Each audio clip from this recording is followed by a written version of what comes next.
everyone.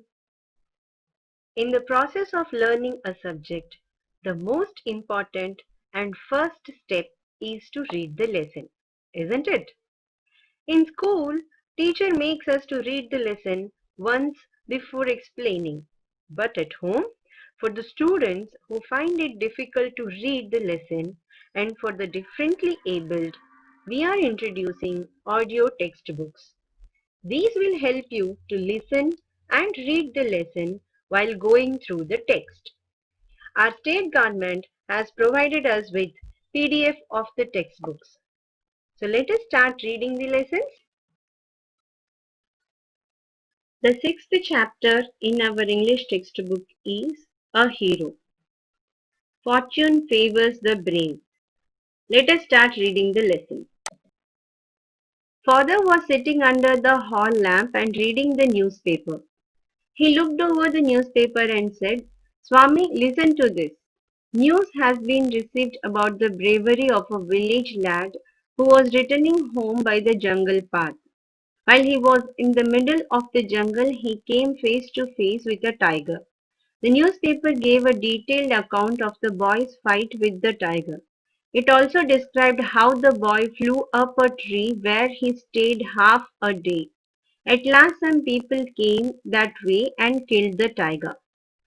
After reading it through, father looked at Swami fixedly and asked, What do you say to that? I think he must have been a very strong and grown-up person, not a boy at all, said Swami. How could a boy fight a tiger? You think you know better than the newspaper? Father said crossly. A man may have the strength of an elephant and yet be a coward. Another may be a mere skeleton, but if he has real courage, he can do anything. Courage is everything. Strength and age don't matter much. How can that be? Said Swami. Suppose I had a lot of courage, but what could I do if a tiger attacked me? Can you prove you have courage? Said father with a scowl. Let me see if you can sleep alone tonight in my office room. Swami had always slept beside his granny in the porch. The two always had their beds side by side. Any change in this arrangement kept him trembling and awake all night. He hoped at first that father was only joking. He tried to change the topic by saying, Father, our captain says he shall have some elders also in our cricket club. He has asked me to tell you. We will see about that later. Father cut in. Hereafter you must sleep alone. From the first of next month, I'll sleep alone, Swami said very humbly, trying to please his father. No, you must do it right from today, father said sternly. Sleeping beside granny or mother like a baby is disgraceful. You are now in the fifth standard and I don't like the way you are being brought up. Father lifted the newspaper to his face and started reading it again. Swami rose quietly from his place and tiptoed to his bed in the porch. Granny was sitting up in her bed and she said, Boy, are you already feeling sleepy today? Don't you want to hear a story? Swami made no reply. He threw himself on the bed and pulled the blanket over his face. Don't cover your face, said Granny. Are you really so sleepy? Swami uncovered his face a little and whispered, Please, please, Granny, don't talk to me and don't let anyone disturb me even if the house is on fire. I shall perhaps die if I don't sleep at once. Then he turned over and curled under the blanket. He started snoring but soon found his blanket pulled away. Father was standing over him. Get up, Swami, Father commanded. He looked like a ghost in the semi-darkness of the porch. Swami stirred and groaned as if in sleep.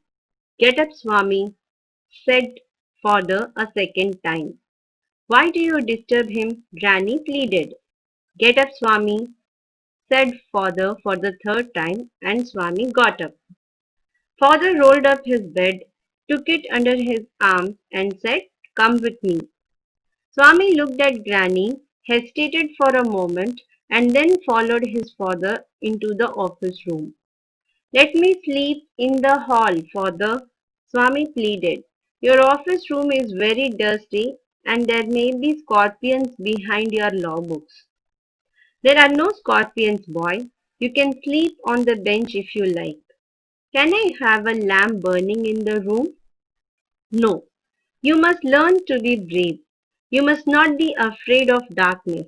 It is only a question of habit." "Will you at least leave the door open?" Swami said very humbly. "All right," said father. "But promise you won't roll up your bed and go to your granny's side at night.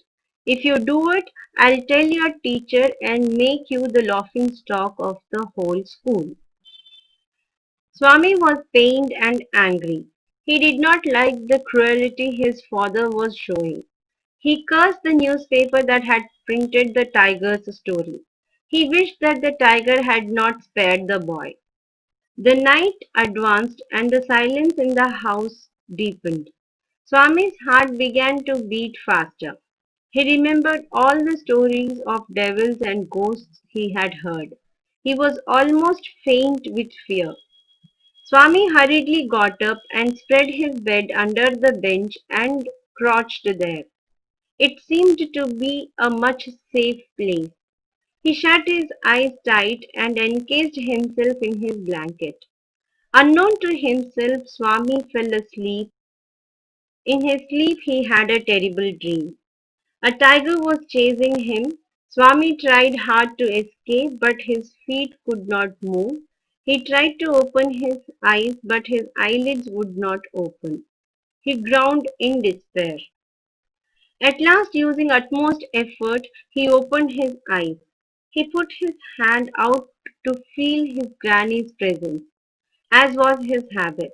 But he only touched the wooden leg of the bench. At once his lonely state came back to him. He shook in fear and closed his eyes. He heard a little rustling noise in the room. "What can this be?" thought Swami, and slowly opened his eyes. Something was moving in the darkness. Swami lay gazing at it in horror. He was certain that his end had come. The devil would soon pull him out and tear him to pieces. So what is the use of waiting? Swami thought. As it came nearer, Swami crawled out from under the bench. At once he clutched its leg and dug his teeth in. There was a painful cry. "Ayyo! Something has bitten me." Then there was heavy tumbling and falling amidst furniture. Everyone in the house was awakened by the loud noise. In a moment, father and a servant came running with a light. Both of them fell on the burglar who lay amidst the furniture with a bleeding knee. The next day was a day of congratulations for Swami. His classmates looked at him with respect. His teacher patted his back for his courage and bravery. The headmaster said that he was a true scout. Swami had bitten into the knee of a notorious housebreaker and the police were grateful to him. When father returned home from the club that night, he asked, "Where is the boy?" "He is asleep." "So early?" "He did not have a wink of sleep the whole of last night," said Swami's mother. "Where is he sleeping?" "In his usual place." "Sleeping beside his granny again?" father exclaimed. "That is why he wanted to be asleep before I returned home. Clever boy." "Let him sleep where he likes," mother said angrily. "You need not risk his life again." "All right, pamper him and spoil him as much as you like," father mumbled as he walked away to his room. Swami was following the whole conversation from under the blanket. He felt a great relief to hear his father giving him up. The writer of the story is R. K. Narayan. Don't forget to like, share and subscribe. Thank you.